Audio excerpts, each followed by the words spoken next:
Good morning, children. How are you? I hope all you are very fine. Yes, in this year, all the countries are suffering from corona effect.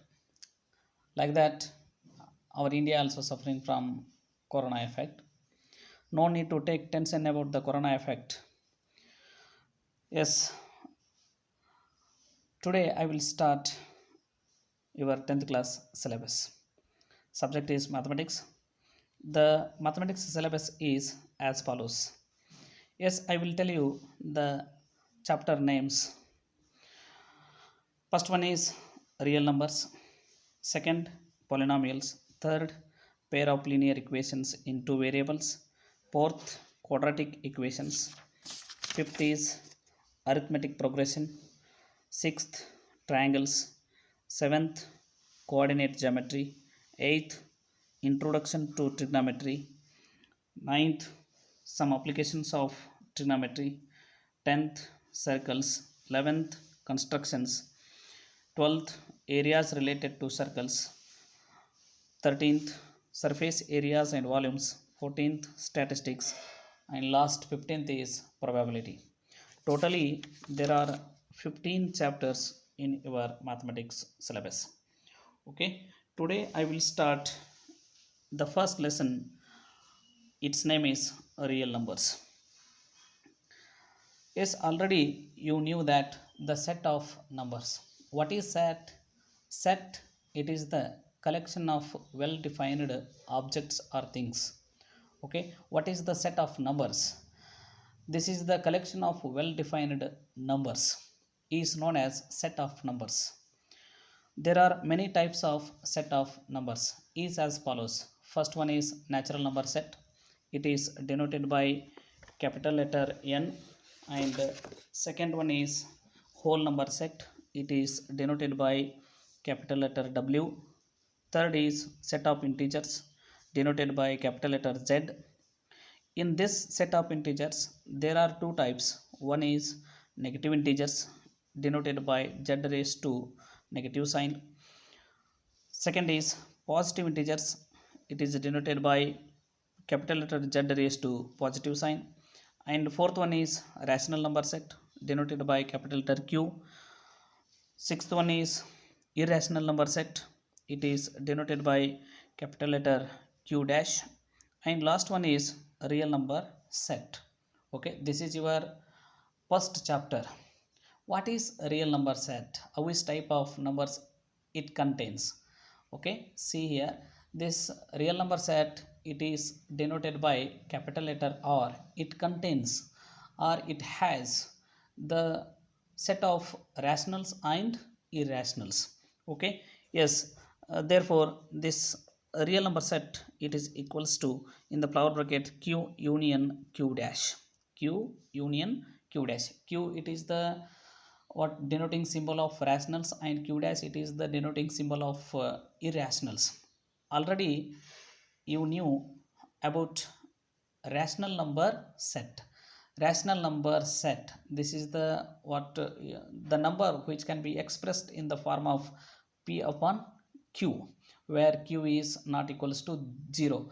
Already you have learned this statement. Okay, and then what is irrational numbers? Irrational numbers which cannot be expressed in the form of p of 1 q, where q is not equals to 0. Okay, this type of numbers are called as irrational numbers. Okay na. And next, already you have discussed, you have learned about how to represent the rational numbers and irrational numbers on the number line. Okay na. Yes, that irrational numbers are like these numbers: root 3, root 2, root 5, root 6, and root 7, root 8, root 10. See here, yes, I am telling these numbers. Yes, in these numbers root 4 is not there, root 9 is not there, root 1 is not there, and root 16 is not there. Okay, this type of numbers are called as rational numbers.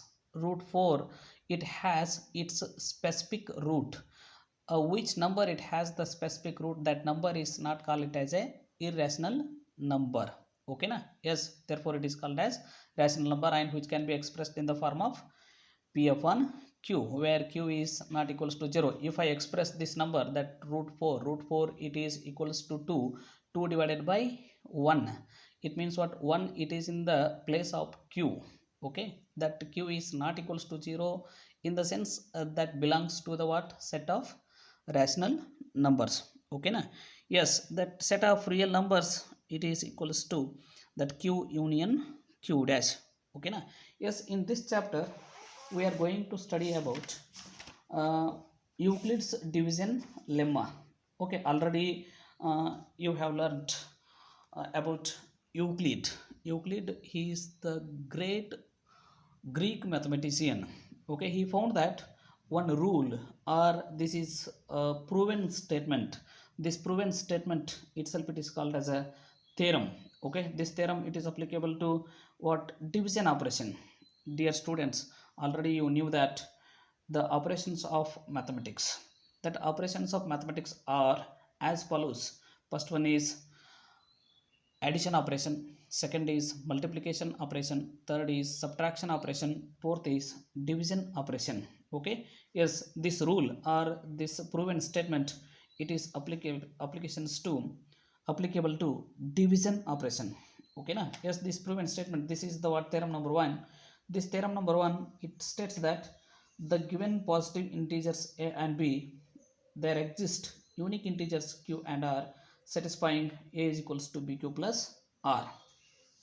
Yes, in this case, that remainder or it lies between 0 and b, 0 and b. Yes, you take that Euclid's division lemma, a is equals to bq plus r. A is the dividend, b is the divisor, q is the quotient, and r it is the remainder. Okay, that dividend, it must be equals to what, product of divisor and quotient plus r. Okay, that r it is the remainder, it lies between 0 and b, where 0 is less than or equals to r is less than b. Okay, yes, this Euclid's division lemma, this is used to find what, HCF of two numbers. HCF in the sense highest common factor. Yes, in the higher classes we are using this Euclid's division lemma to find the what, greatest common divisor of two numbers. Okay, this is in the second pu number theory chapters. Okay, yes, how to find the what, HCF of two numbers, yes, I will discuss about it in the next class. Okay, thank you.